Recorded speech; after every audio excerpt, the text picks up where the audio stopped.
most of you will succeed in meeting your aspirations. But in determining whether you succeed, there's more to it than intellect and energy, and I'd like to talk for just a second about that. In fact, there was a fellow that Pete Kiewit in Omaha used to say that he looked for three things in hiring people. He looked for integrity, intelligence, and energy, and he said if that person didn't have the first two, that the latter two would kill him. Because if they don't have integrity, you want them dumb and lazy. You don't want them smart and energetic. And I really like to talk about that first one, because we know you've got the second two. And to play along with me in a little game for just a second, in terms of thinking about that question. You've all been here, I guess almost all of your second-year MBAs, and you've gotten to know your classmates. And think for a moment that I granted you the right to buy 10% of one of your classmates for the rest of his or her lifetime. Now you can't pick one with a rich father. That doesn't count. I mean, you've got to pick somebody who's going to do it on their own merit. And I gave you an hour to think about it. Which one are you going to pick among all your classmates as to the one you want to own 10% of for the rest of their lifetime? And are you going to give them an IQ test? Pick the one with the highest IQ? I doubt it. Are you going to pick the one with the best grades? I doubt it. You're not even going to pick the most energetic one necessarily, or the one that displays the most initiative. But you're going to start looking for qualitative factors in addition to, because everybody's got enough brain there and enough energy. And I would say that if you thought about it for an hour and decided who you're going to place that bet on, you'd probably pick the one who you responded the best to, because the one that was going to have the leadership qualities, the one that was going to be able to get other people to carry out their interests. And that would be the person who was generous and honest and who gave credit to other people even for their own ideas, all kinds of qualities like that. And you could write down those qualities that you admire in this other person, whoever you admire most in the class. And then I would throw in a hooker. I would say as part of owning 10% of this person, you had to agree to go short 10% of somebody else in the class. That's more fun, isn't it? And you think, well, now who do I want to go short of? And again, you wouldn't pick the person with the lowest IQ you would start thinking about the person really who turned you off for one reason or another. I mean, they had various qualities, quite apart from their academic achievement, but they had various qualities. In the end, you didn't really want to be around them, and other people didn't want to be around them. And what were the qualities that lead to that? Well, there'd be a whole bunch of things, but it's the person who's egotistical, the person who's greedy, the person who's slightly dishonest, cuts corners, all of these qualities. And you could write those down on the right-hand side of the page. And when you look at that, I don't know which one I'm using. Can you hear me okay with this? Yeah, fine. Yeah. Your microphone on the side. Just needs to come back up. What do I do with it? It just came loose. Oh, it just came loose. Okay. You can see why I avoid technology. Chewing gum is about as far as I get. As you looked at those qualities on the left and right-hand side, there's one interesting thing about them. It's not the ability to throw a football 60 yards. It's not the ability to run the 100-yard dash in 9.3. It's not being the best-looking person in the class. They're all qualities that if you really want to have the ones on the left-hand side, you can have them. I mean, they're qualities of behavior, temperament, character that are achievable. They're not forbidden to anybody in this group. And if you look at the qualities on the right-hand side, the ones that you find turn you off in other people, there's not a quality there that you have to have. If you have it, you can get rid of it, and you can get rid of it a lot easier at your age than you can at my age, because most behavior is habitual, and they say the chains of habit are too light to be felt until they're too heavy to be broken.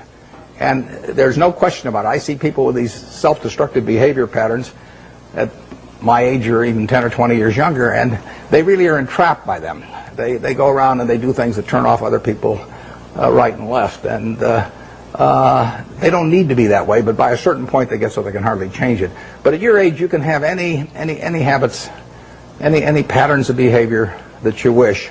It's simply a question of which you decide, and why not decide the ones that, I mean, if you like, Ben Graham did this, and Ben Franklin did it before him, but Ben Graham in his low teens looked around and he looked at the people he admired, and he said, I want to be admired, so why don't I just behave like them? And he found there was nothing impossible about behaving like them. And similarly, he did the same thing on the reverse side in terms of getting rid of those qualities. So I would suggest that if you write those qualities down and think about them a little while and make them habitual, you will be the one that you want to buy 10% of when you get all through. And the beauty of it is you already own 100% and you're stuck with it. So you might as well be that person as somebody else. Well,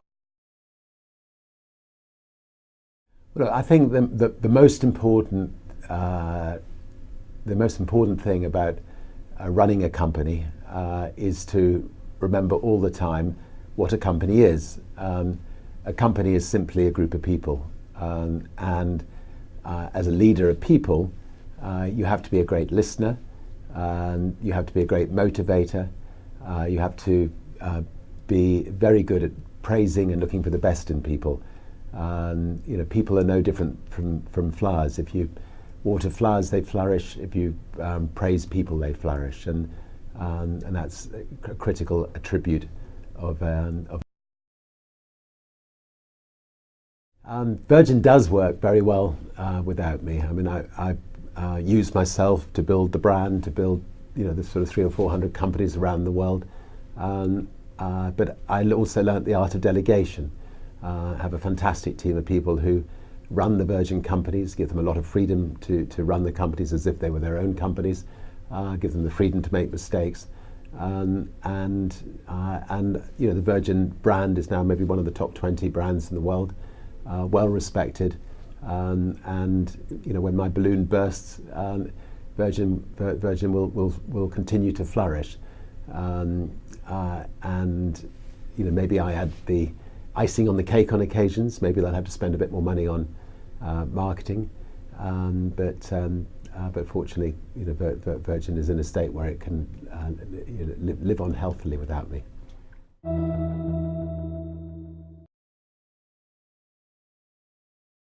Since teaching how to do it is been a challenge for business schools in general. Now, you ran Crotonville as a way to get your executives trained and learn. How did you do that? Well, we spent just enormous amounts of time on the evaluation process.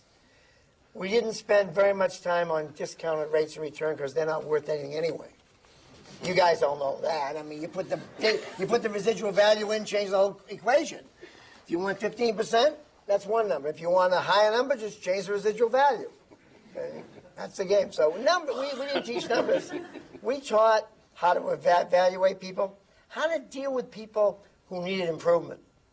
How many people spend time evaluating how to bring people along, what they're good at and what their shortfalls are. And that's a huge, your job will not be doing much of the stuff you've learned here. Your job will be dealing with people, for the most part, evaluating them, building great teams, exciting them, giving them the vision, and showing them how to take the hill. That really is your job. And your job won't be being the smartest person in town. It'll be rallying smart people to do the job.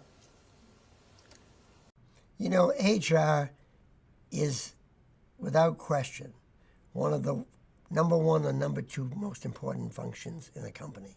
I happen to believe it's number one. Many others think finance is the key to success in a company. HR is the driving force behind what makes a winning team. We make the argument that the team that fields the best players wins. HR is involved in making sure we field the best players. That's their job. And their job is to sit in every meeting, be involved in every part of the business equation. They're not the health and happiness, picnics, benefits team. They're the development team, developing today's and tomorrow's leaders. And if you have an organization where HR is relegated to forms and benefits, you got the wrong game going. I like to use one analogy. If you were running a sports team, whether it be the New York Yankees, the Boston Red Sox, would you like to hang out with the head of player personnel or the team accountant? Who would help you build the best team to field? Not the team accountant, Same thing's true in business.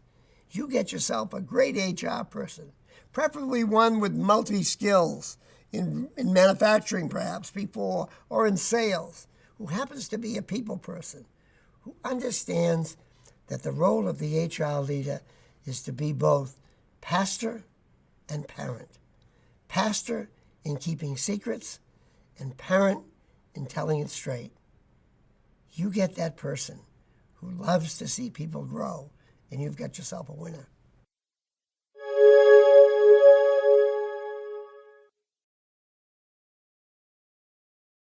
One of the keys to Apple is Apple's an incredibly collaborative company. And so, you know how many committees we have at Apple? No. 0. We have no committees. No committees. We are organized like a startup. One person's in charge of iPhone OS software. One person's in charge of Mac hardware. One person's in charge of iPhone hardware engineering. Another person's in charge of worldwide marketing. Another person's in charge of operations. We're organized like a startup. We're the biggest startup on the planet. And we all meet for 3 hours once a week, and we talk about everything we're doing, the whole business. And there's tremendous teamwork at the top of the company, which filters down to tremendous teamwork throughout the company. And teamwork is dependent on trusting the other folks to come through with their part without watching them all the time, but trusting that they're going to come through with their parts. And that's what we do really well. And we're great at figuring out how to divide things up into these great teams that we have and all work on the same thing, touch bases frequently, and bring it all together into a product. We do that really well. And so what I do all day is meet with teams of people and work on ideas and solve problems to make new products, to make new marketing programs, whatever it is. And are people willing to tell you you're wrong? Yeah. I mean, other than snarky journalists. I mean, people that work for you. Oh, yeah. No, we have wonderful arguments. And do you win them all? Or? Oh, no, I wish I did. No, see, you can't. If you want to hire great people and have them stay working for you, you have to let them make a lot of decisions, and you have to be run by ideas, not hierarchy. The best ideas have to win. So, otherwise, good people don't stay. But you must be more than a facilitator who runs meetings. You obviously contribute your own ideas. I contribute ideas, sure. Well, why would I be there if I didn't? People say you have to have a lot of passion for what you're doing, and it's totally true. And the reason is because it's so hard that if you don't, any rational person would give up. It's really hard, and you have to do it over a sustained period of time. So if you don't love it, if you're not having fun doing it and you don't really love it, you're going to give up. And that's what happens to most people, actually. If you really look at the ones that ended up, being successful, unquote, in the eyes of society, and the ones that didn't, oftentimes it's the ones that are successful loved what they did so they could persevere when it got really tough. And the ones that didn't love it quit because they're sane, right? Who would want to put up with this stuff if you don't love it? So it's a lot of hard work, and it's a lot of worrying constantly. And if you don't love it, you're going to fail. So you got to love it. You got to have passion. And I think that's the high order bit. The second thing is you've got to be a really good talent scout, because no matter how smart you are, you need a team of great people, and you've got to figure out how to size people up fairly quickly, make decisions without knowing people too well, and hire them, and see how you do, and refine your intuition, and be able to help build an organization that can eventually just build itself, because you need great people around you.